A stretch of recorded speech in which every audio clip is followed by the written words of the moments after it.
Hai, Assalamualaikum dan salam sejahtera. Bertemu lagi di channel Emirates Kitchen. Hari ni saya nak kongsikan cara buat tapai ubi kayu yang manis. Okey, mula-mula kita sediakan dulu ubi kayu. Ni ada lebih kurang 2 kilo ubi kayu. Kemudian kita buang dia punya kulit, kemudian potong kecil-kecil macam ni. Tapi kalau untuk jualan, boleh je kita potong lagi kecil supaya senang untuk masukkan ke dalam bekas. Okey, dah siap potong tu, kita basuh bersih sehingga warna tu jadi jernih.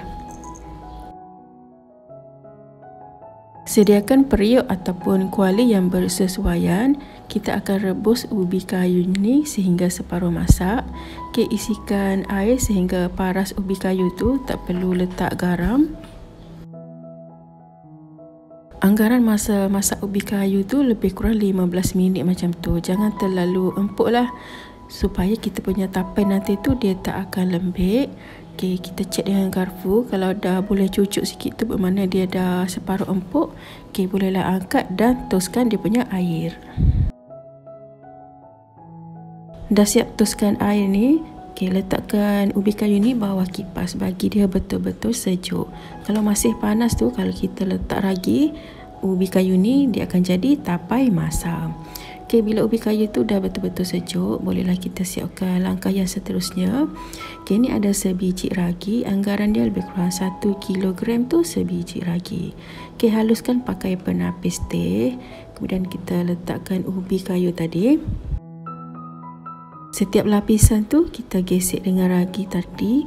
Pastikan semua bahagian ubi kayu tu terkena ragi dan ulang lagi langkah yang sama sehingga kita punya ubi kayu tu habis diisi dalam bekas.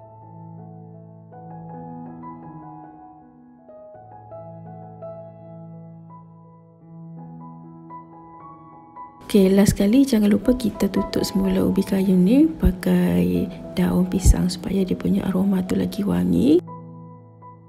Peram ubi kayu ni selama 2 malam 3 hari. Okey, ni selepas 2 malam. Okey, saya nak buka pagi hari ketiga tu. Bila buka tudung bekas ni memang dah berbau manis, bermakna kita punya tapai ni dah jadi. Okey, saya nak cuba sikit.